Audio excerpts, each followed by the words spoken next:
Howdy, y'all. I'm Mr. Rudin here. In this screencast, I'd like to walk you through the process of building yourself a formal outline of your research paper. The formal outline will help you to do a lot of the thinking surrounding how each of the pieces of your essay will fit together and how you will start to fit the research you've done into your essay. But a few notes before we get started. First of all, you need to have access to a few specific items before you're ready to get started on your outline.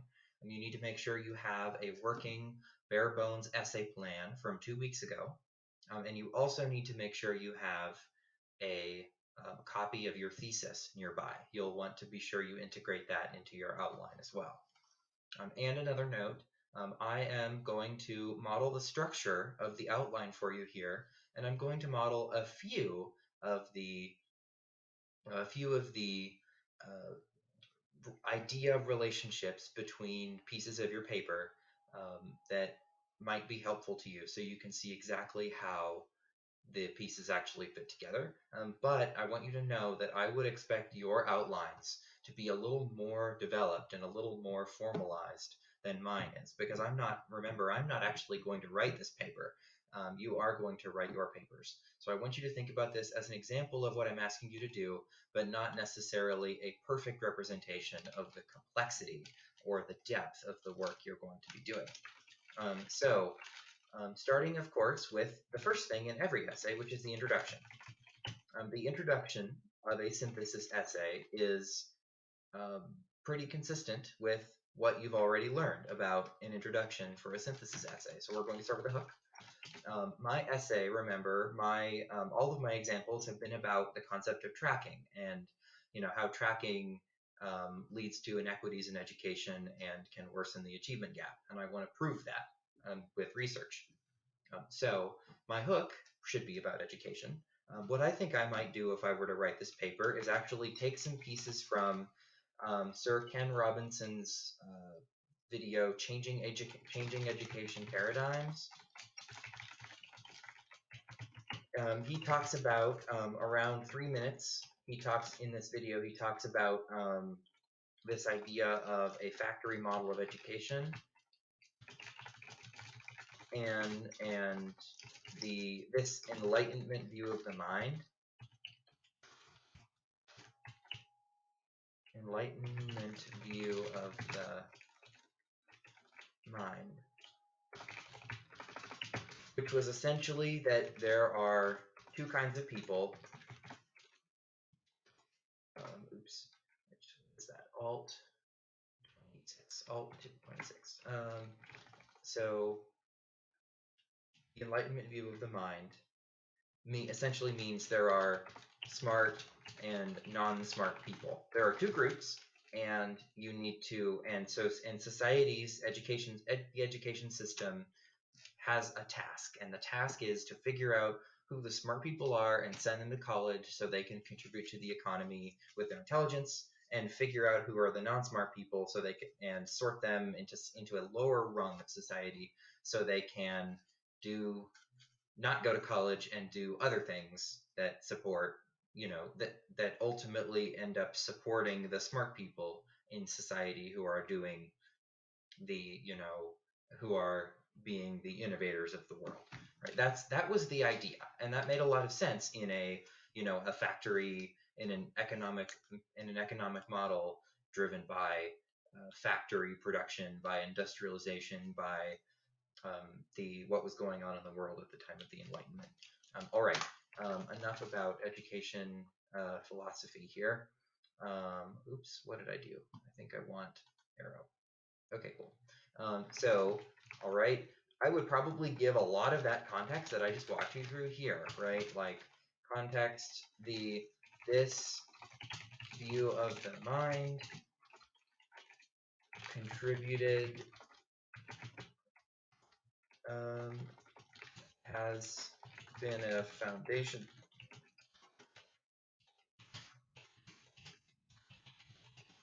and in the 20th century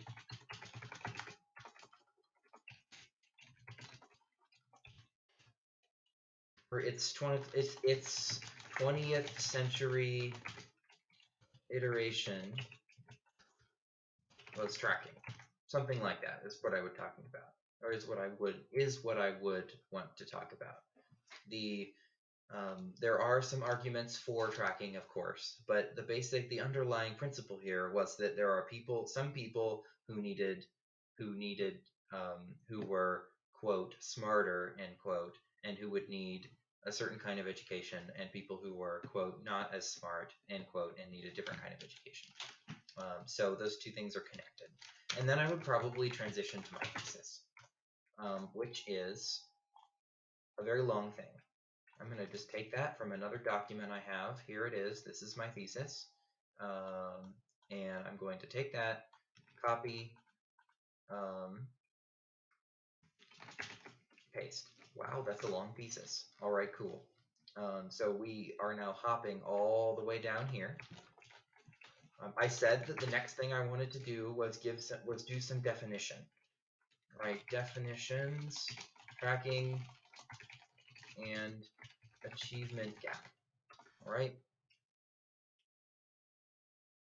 The body paragraph structure you've learned for writing argument papers still applies to an extent, but I want you to feel like you have the freedom to wander away from the very strict, right, topic, sentence, context, quote, unpack the evidence, explanation, reasoning, concluding sentence, right? That model is not necessarily going to work for every single paragraph in a paper of this length. Maybe one paragraph is just focus on presenting information, whereas the next paragraph uses that information for something, for example. Right? You are getting to a point here where you get to use rhetorical modes. Right? If you're writing in the rhetorical mode of definition, you're not following the traditional body paragraph structure. You're doing something else. So just keep that in mind here. I am probably going to have something that isn't really a true topic sentence in the way you've learned it, but I'm going to instead probably say something like, before I can reasonably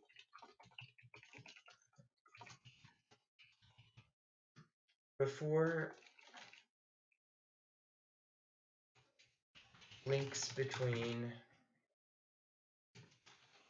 tracking and student performance can be established. This is passive voice, that's gross. I better change that soon, but I'm going to leave it alone for now. Before links between tracking and student performance can be established, and student and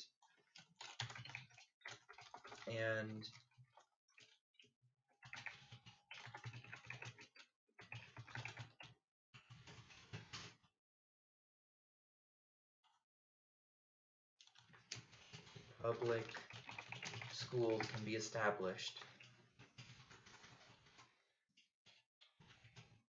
is necessary to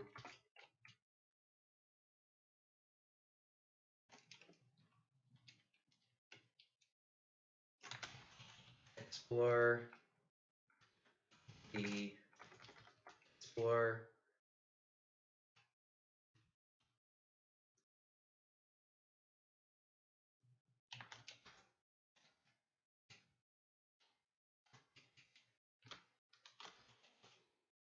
come to an understanding of these terms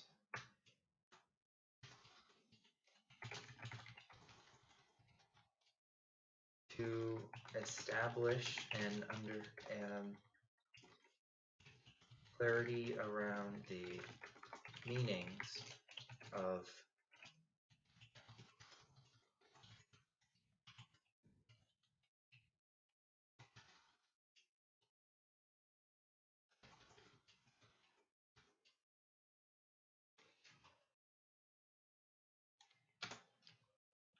and the achievement gap in public schools and the achievement gaps in public schools can be set as necessary to establish around the meanings of these terms. You know, that's a little funny. I'm going to change it. I'm going to say, oh,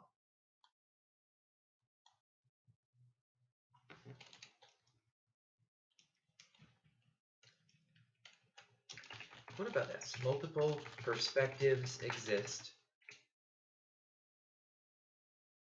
No, I like it better the other way. Before links between tracking and achievement gaps in public schools can be established, it's necessary to can be explored. It's necessary to establish clarity around the meanings of these terms. That would be my topic sentence here. And then I would go into, right, I would talk about, I would be providing probably a quote from research, taking this directly from my research document, right? I'm not going to actually bother to do that right now. I would just drop it here.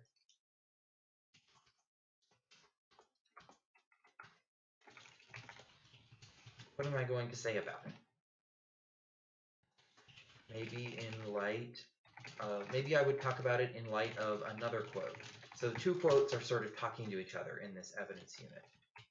And I would put that here as well. And then I would talk through about what tracking is.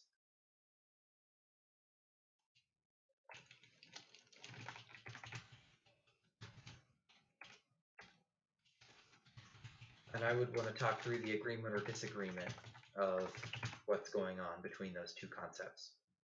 Don't forget, what your outline looks like could be completely different from this. What really matters is that you can do the thinking to understand how each of the pieces of your paragraphs and your thesis and your introduction, right, and your topic sentences, that it's important that you can show me and that you can ultimately demonstrate for yourself that you are able to identify and clarify each or all of these relationships. So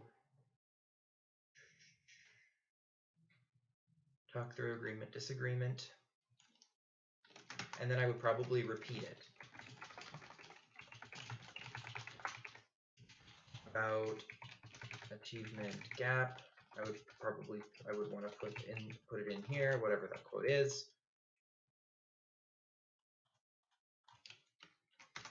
I want to transition in here. I think it's actually this way of bringing in of presenting the two terms and two definitions for each would make one long paragraph that is all connected, right? Because my whole argument is tracking and the achievement gap are connected, so I think it makes perfect sense to present their definitions together. The sense of the paragraph, of course, would hinge on this transition, so it would be very important that I make this transition strong, and if I found myself unable to do that, I might have to go back and make adjustments to the way this paragraph is organized.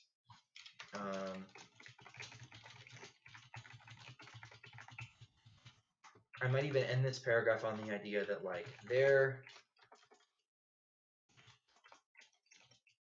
on returning to the idea that these two phenomena appear to have a relationship. Right? Tracking can exacerbate the achievement gap. Okay, that would be a body paragraph. So I would probably continue doing a similar thing here. Now, what did I say was my number 3? I said it was, oh, don't need that. I said I would want to discuss, okay, initially in my plan, I was going to put achievement gap and tracking in 2 different paragraphs, but in my outline, I decided they would all fit together in one long paragraph. I think that'll work. So the next thing I need to talk about is exactly how untracking or reducing tracking could lead to a closing of the achievement gap, and I would need to find some research to support that. So, right, first way untracking decreases achievement gap. I haven't done research this far yet, but I happen to know from PALI that exactly how this works. So I might like take some research from PALI, take some research from the WASC reports that teachers work on every year. PALI's, those senior high schools.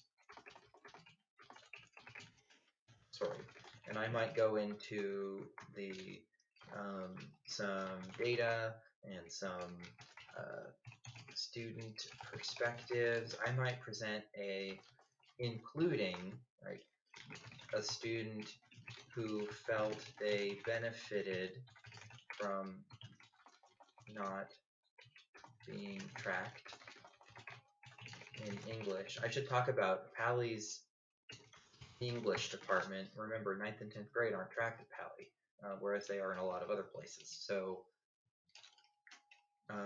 a student who wishes there were tracks and why. I might talk about privilege here.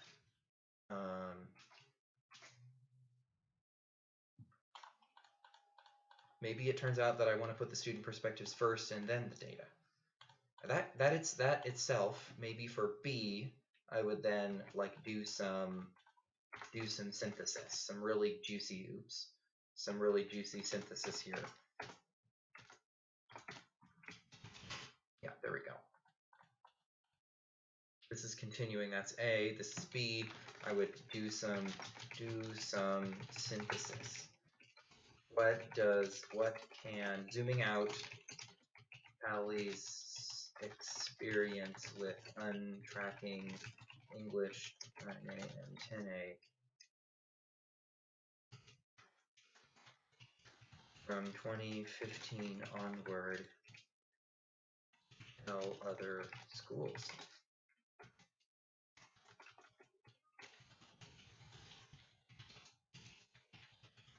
I might even just want to mention there would be more stuff in here, and then for C, I might talk about how I might want to say something like limitations, right? Like the fact that PALI is a well-resourced school, right? They're not, or in a lot of schools that do use tracking, there's also, for example, a really high percentage of the students receiving free and reduced lunch, and so the tracking results in there being 1 or 2 sections of a as socially unjust as this sounds, right? There end up being 1 or 2 or 3 sections of an AP or honors class, but then like 10 or 11 sections of the non-honors or AP class, and so the hardest content, the most challenging work is reserved for only a few. That's not to say that only the wealthier students would be in those honors classes, but there are a lot of phenomena that could be discussed in this very paper about why a model like that might end up being or might have come to be, and why it would be better to not exist. All right.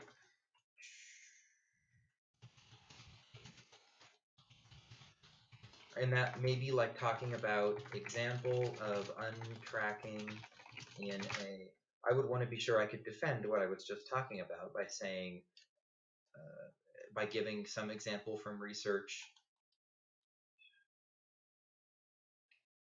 that is in a school with a high proportion of free reduced lunch.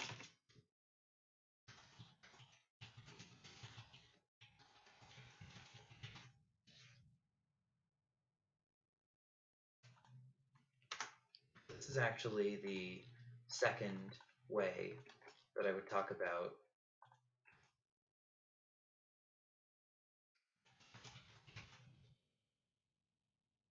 here. I would probably talk about, the data here would really be what's supporting this idea. Like, okay, there's X% more students who are free reduced lunch, or X% more students with 94303 zip codes, etc., taking AP honors classes.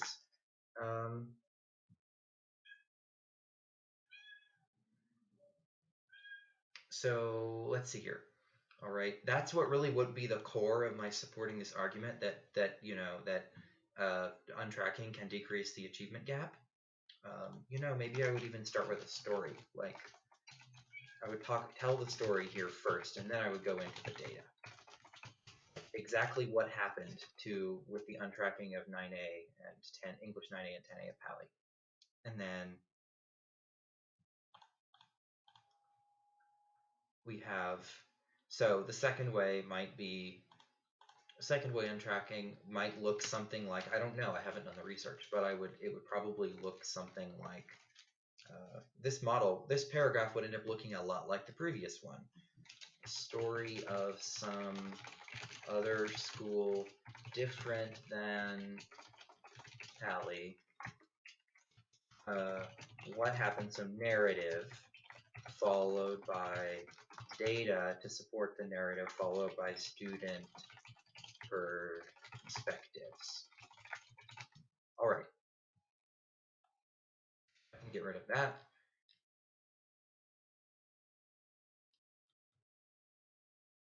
And that would be it. And I might this is 4, so then 5 would be a third way, and I would just continue the rest of the outline. All right, we're already, I don't even know how long this is. I can't see that from the screen I'm on, but it's probably 25 or 30 minutes. So I'm going to stop here. I think you have a good sense of exactly how this outline works. I think I've also helped to demonstrate for you that the process involves a lot of typing and erasing and copying and pasting and moving and just in general, like thinking and rethinking constantly about how your pieces fit together. And this is really different than just writing a highly structured argument essay where essentially everything is already right there in front of you and you just have to choose an order to put it in. Right? This is more challenging, but this is also exactly the kind of writing you have to be able to do for success in college. And so I want to see that you can do it at least a little bit right now as your culminating project in AP English language. Alrighty, thank you very much. Oh, one more thing. If you need help, please drop by the Wednesday tutorials. They're happening through the rest of the spring 2020 school year on Wednesday from 11 a.m. to 1 p.m. I would be happy to help you work on your outline. Organizing ideas is totally something I love to do. So not only will I help you, but I will thoroughly enjoy it. Alrighty, actually leaving this time. See you later.